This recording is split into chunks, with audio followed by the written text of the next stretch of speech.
24 Carat Buddha and Other Fables, Stories of Self-Discovery by Maxine Harris. The publishers is Sidran Institute Press from Baltimore, Maryland.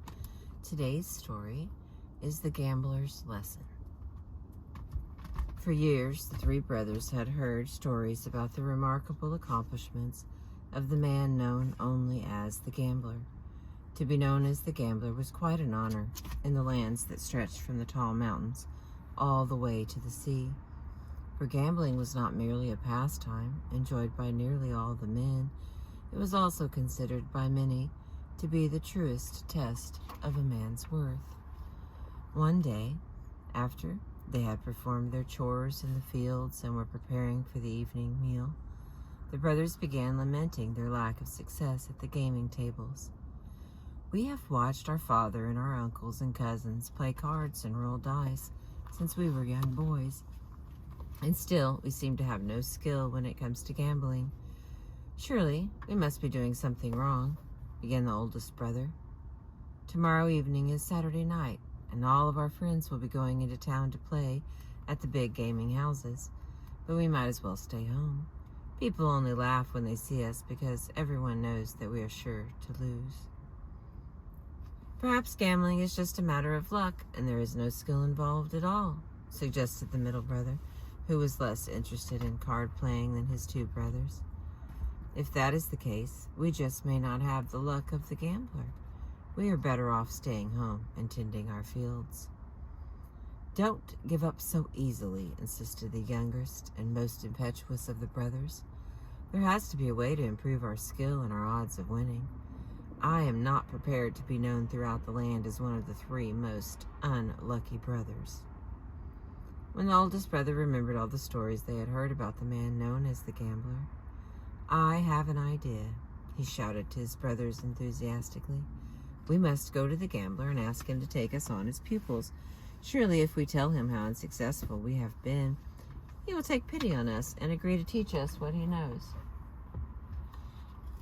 "You are being silly," replied the middle brother, who was growing frustrated with this conversation and just wanted to sit down and have his dinner.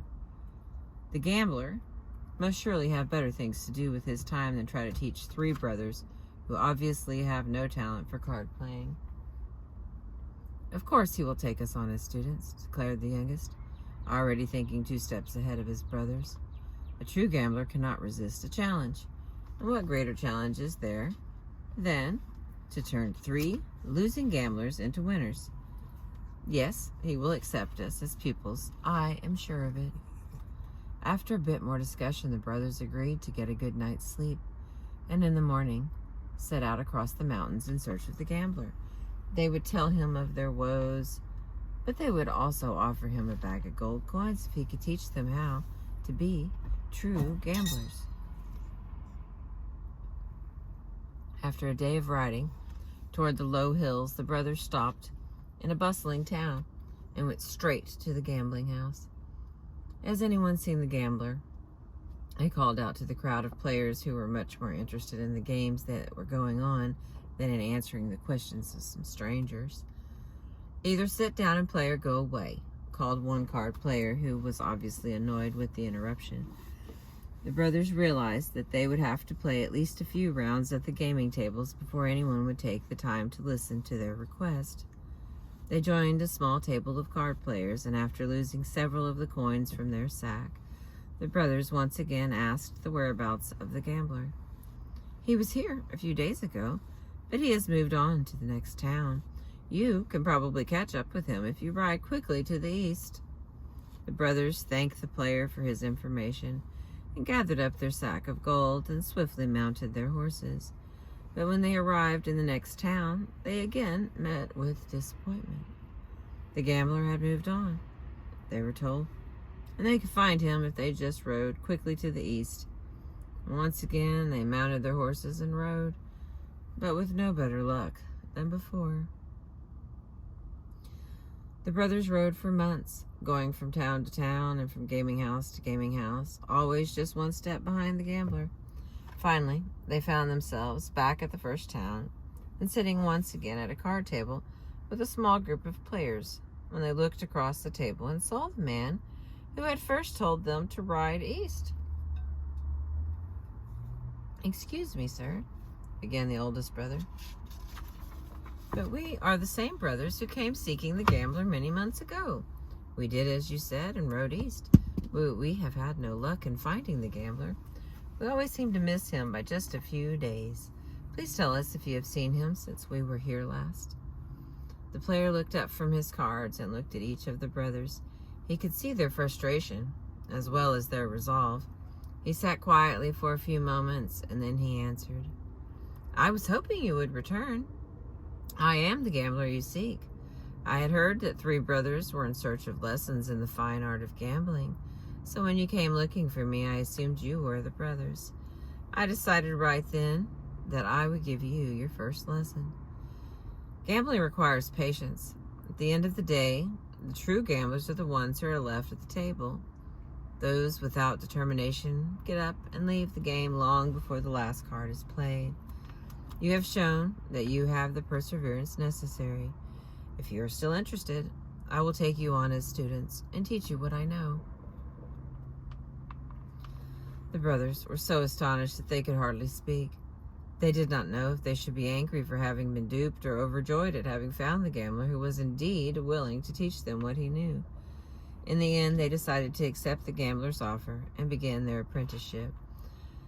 "But we have no money to pay you," said the youngest brother. "We have lost all of our money at the gaming tables." "You have already paid me," said the gambler with a smile. "I have won your gold and more. You see, I followed you from town to town, and each time you sat down to play, I won a little more of the money you brought as my payment. I have already been paid in full. We can begin your lessons in the morning." The brothers did not know what to make of the strange man. They called the gambler. He did indeed seem to win most of the time, and he had the respect of everyone. But he confused the brothers with his unusual ways and his cryptic comments. Had he cheated them or just outsmarted them? Or was he really the best gambler the land had ever known? It was all too confusing to figure out, but since they had come all this way, they decided to remain as his pupils and see what they might learn. For the next several months, the brothers were always at the gambler's side. They watched him when he won and when he lost, and they listened to his comments on the fine art of gambling. Occasionally, he would let one of the brothers play a hand or roll the dice, but most of the time, the brothers just watched and listened. Finally, the gambler turned to the brothers and remarked, "You have been by my side these many months, and I have tried to teach you all that I know. You are ready for your final lesson." And with those words, the gambler dealt a hand of cards to each of the brothers and to himself. "You are each to play the cards I have dealt you, as best you can." As he looked at his cards, the eldest brother began to tremble with rage.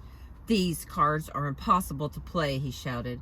"This is the worst hand I can imagine.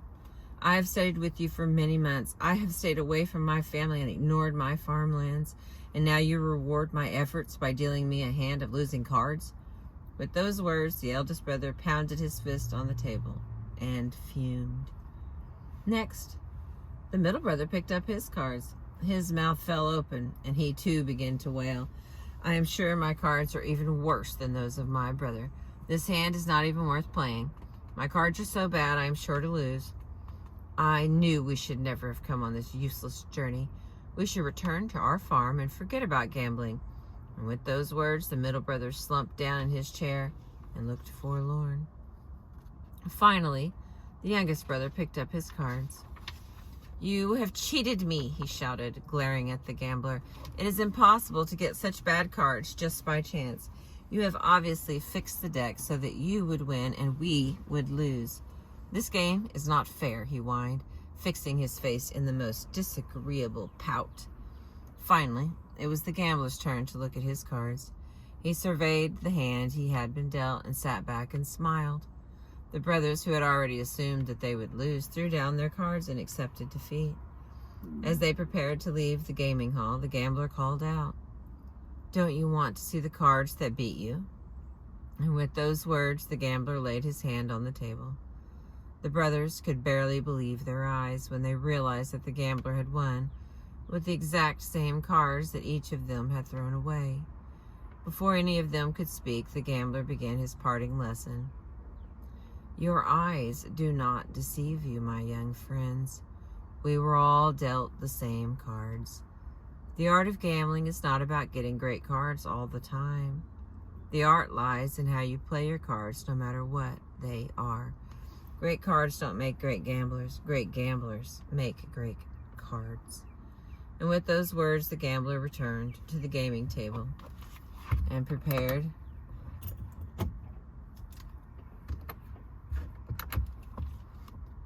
for the next game. The gambler's lesson. So often when things do not go our way, we find ourselves complaining that life is not fair. We imagine that there are others who have an easier time of living than we do, and we are certain that some fortunate group of lucky ones do not share our tribulations.